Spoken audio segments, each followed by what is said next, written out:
السلام علیکم، میرا نام یا شیخ ہے اور میں آج سری لنکا کی اسپیشل فلائٹ سے کراچی آیا ہوں صبح 9:45 بجے۔ اور آنے سے پہلے ہمیں پاکستان ایمبیسی سے بتایا گیا تھا کہ آپ کو جاتی جو ہے نا سلیکشن دی جائے گی کہ اگر آپ نے گورنمنٹ کے جگہ پہ جا کر رہنا ہے تو وہ آپ کے لیے فری ہے، اور آپ کوئی ہوٹل سلیکٹ کرتے ہیں تو آپ اپنے خرچے پہ اپنی پیمنٹ پہ آپ ہوٹل سلیکٹ کر سکتے ہیں۔ تو میں نے یہاں پہ آنے کے بعد ہوٹل سلیکٹ کیا، اور ہمیں کہا گیا کہ ود ان 48 آورس جو ہے آپ کو فارغ کر دیا جائے گا، آپ کا جاتی ٹیسٹ لیا جائے گا ہوٹل میں، اور آپ اگر نیگیٹو آتے ہیں تو آپ کو اپنے گھر جانے کی اجازت ہوگی۔ اور ہم یہاں ہوٹل میں آئے، آنے کے بعد پوچھا، انہوں نے کہا جی ٹیم 5 بجے آئے گی، اس کے بعد کہا کہ روزے کے بعد آئے گی۔ اس کے بعد جب ٹیم نہیں آئی تو ہم نے ڈائریکٹ ٹیم کو کانٹیکٹ کیا، انہوں نے کہا جی آن دا وے ہے، ابھی آپ کا ٹیسٹ ہو جائے گا اور آپ کو 24 آور اور 48 آورس کے بیچ میں آپ کو رزلٹ دے دیا جائے گا۔ اس کے بعد ابھی تھوڑی دیر پہلے ہمیں کہا گیا ہے کہ نہیں جی ٹیم تو 2 دن بعد آئے گی، اور اس کے 2 دن کے بعد آپ کو رپورٹ دی جائے گی۔ تو یہاں کچھ لوگوں سے ملاقات ہوئی جن کو 7 دن ہو چکے ہیں اور ان کو ابھی تک فارغ نہیں کیا گیا، ان کے ٹیسٹ بھی ہو گئے مگر ان کو رپورٹ نہیں دی گئی ہے، اور لوگ بہت برے حالات میں۔ ہم تو چلیں خیر افورڈ کر سکتے ہیں اور ہوٹل میں ٹھہرے ہوئے ہیں، لیکن جو سرکاری کوارنٹائنس میں رہ رہے ہیں ان کا بہت برا حال ہے۔ ان میں سے بھی ایک شخص سے ملاقات ہوئی تو وہ جیل سے بھی برا حال ہے،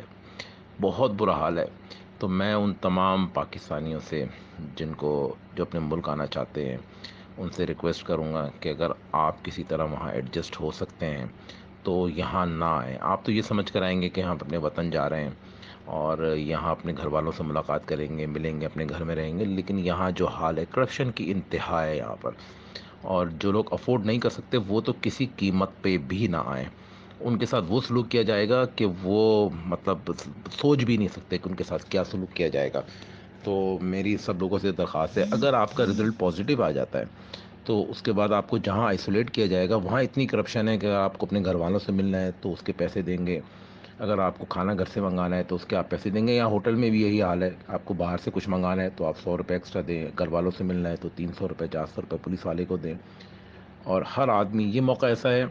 کہ اس میں لوگوں کی مدد کرنی چاہیے، لیکن یہاں پہ ہر آدمی اس موقع سے فائدہ اٹھا رہا ہے، ان کے لیے بہترین کمائی کا ذریعہ ہے یہ موقع، اور وہ بھرپور فائدہ اٹھا رہے ہیں، ہر ادارہ فائدہ اٹھا رہے ہیں، ہوٹل سے ان کی کمیشن سیٹس ہیں کہ جتنے عرصے لوگ رہیں گے اتنی زیادہ ان کو کمیشن یہاں ملے گی، اور جن لوگوں کے نیگیٹو بھی ہیں ان کو بھی پازیٹیو کر کے وہاں ٹھہرایا جا رہا ہے، اور کیا ان کا مقصد ہے، کیا انہوں نے ٹارگٹ پورا کرنا ہے۔ تو بہتر ہے کہ اگر آپ اس ملک میں جہاں رہ رہے ہیں اگر آپ وہاں پہ ایڈجسٹ ہو سکتے ہیں کسی طرح تو کسی طرح بھی وہاں ایڈجسٹ ہوں جب تک حالات نارمل نہیں ہو جاتے، اس ملک میں نہ آئیں۔ آپ اپنا وطن سمجھ کے آئیں گے، لیکن یہاں پہ آپ کے ساتھ جو سلوک کیا جائے گا وہ ایک قیدی سے بھی بدتر سلوک ہوگا، جو ہمارے ساتھ ہم اتنا افورڈ کر سکتے ہیں، اتنا خرچہ کر رہے ہیں، اس کے باوجود ہو رہا ہے،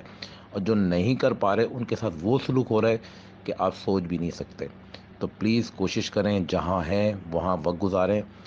کچھ دنوں میں حالات بہتر ہو جائیں گے، نارمل فلائٹس آپریٹ ہونی شروع ہو جائیں گی،